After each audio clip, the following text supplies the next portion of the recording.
رب کا پیغام، روح میں اترتی پرسوز تلاوت، دل کی گہرائیوں میں اترتا پیغام، قرآن سے مسائل کی گتھیاں سلجھانے کی تربیت دیتا مشفق انداز۔ رب کریم کے لیے ڈھیروں پیار جیسے دل میں پیوست ہوا جاتا ہو، اس کیفیت سے پیغام پہنچانے والی کا بھی مقام بدلا تھا۔ انہوں نے تعارفی بات میں ہی واضح کر دیا تھا کہ مسائل کے حل کا قرآن کا اپنا ہی انداز ہے۔ پہلے آپ کو اپنی خود ساختہ اینک اتار کر مسئلے کو قرآن کی نظر سے دیکھنا ہوگا اور پھر قرآن ہی کی نظر سے حل بھی کرنا ہوگا۔ انہوں نے مثال دی، بچہ پھول سمجھ کر آگ کے انگارے کا طلبگار ہوتا ہے۔ ماں پھول اور کھلونے دینا چاہتی ہے کہ اس کا علم اور تجربہ کہتا ہے کہ یہ اسے جلا ڈالے گا، جلنا مزید 10 مسئلوں کا آغاز ہوگا۔ اسی لیے اللہ رب العزت نے بتایا، انسان شر ایسے مانگتا ہے جیسے کہ خیر مانگنی چاہیے۔ اللہ ربی مسئلے کو جڑ سے حل کرتے ہیں، ایسے کہ مسئلے کا وجود ہی نہیں رہتا، جبکہ ہمارا حل کئی نئے مسئلے پیدا کر دیتا ہے۔ یہ دورہ قرآن تھا۔ انہوں نے کہا، ہم قرآن اس انداز میں پڑھیں گے کہ وہ کیسے ہمارے مسائل کو حل کرتا ہے، کیسے قدم بقدم رہنمائی کرتا ہے، ہاتھ پکڑتا ہے۔ سورۃ فاتحہ پہلی سورہ ہے۔ اس کی اہمیت و فضیلت پر بات شروع کراتے انسانی فطرت کے کمزور پہلو کی طرف توجہ مبذول کرائی کہ انسان جسے بڑا سمجھتا ہے، جس سے مرعوب ہوتا ہے، وہ اس کے سامنے جھک جاتا ہے۔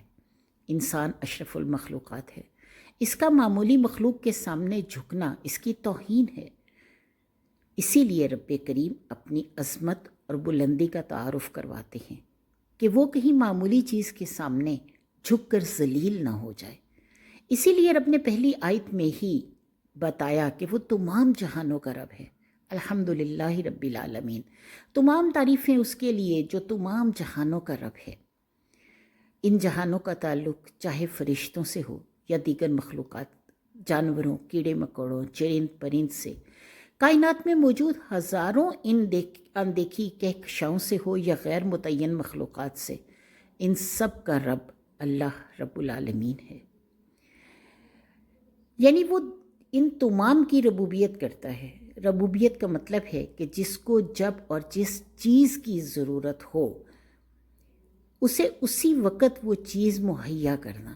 اتنی بڑی کائنات میں کالے پتھر کے اندر ایک معمولی کیڑے کا بھی رزق اس کی ضرورت کے وقت بر وقت پہنچایا جاتا ہے۔ روشنی میں اس کی ضرورت کا حصہ بھی اسے بر وقت پہنچتا ہے۔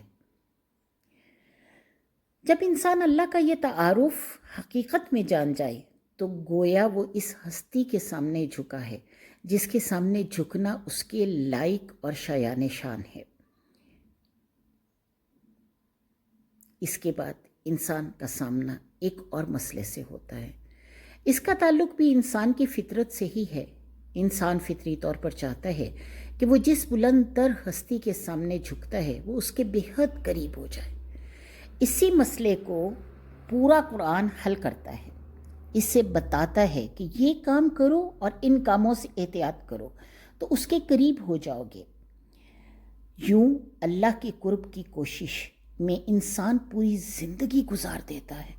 کسی کا سوال تھا، اللہ نے اپنا تعارف اپنی صفات سے ہی کیوں کرایا؟ تو معلمہ کا کہنا تھا کہ ہمارے محدود مشاہدے میں کائنات کی جتنی بھی چیزیں ہیں ان کے جسم سے ان کا تعارف ہوتا ہے۔ اللہ چونکہ جسم سے پاک ہے، اللہ رب العزت بلند تر ہستی، ہم اس کا تعارف صرف اس کی صفات ہی سے حاصل کرتے ہیں جو اپنے اندر گہرائی کا سمندر لیے ہوئے ہیں۔ ان صفات کو بتانے کی ایک اور بڑی وجہ، اللہ چاہتا ہے کہ انسان اس کے نائب کی حیثیت سے اپنی محدود دنیا میں انہی صفات کو اپنائے۔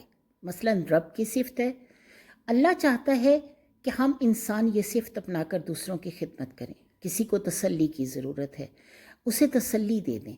حوصلہ افزائی کی ضرورت ہے تو حوصلہ بڑھا دیں۔ مال کی ضرورت ہے تو مالی معاونت کر دیں۔ ساتھ کی ضرورت ہے تو ساتھ دے دیں۔ کوئی بھٹکا ہوا ہے تو راستہ دکھا دیں۔ کوئی پیاسا ہے تو پیاس دور کر دیں۔ علم کے متلاشی کو علم اور روشنی کے خواہش مند کو روشنی دے دیں۔ پھر گویا ہوئی اللہ نے اگلی آیت میں اپنی رحمان اور رحیم ہونے کی صفت کا تذکرہ فرمایا ہے۔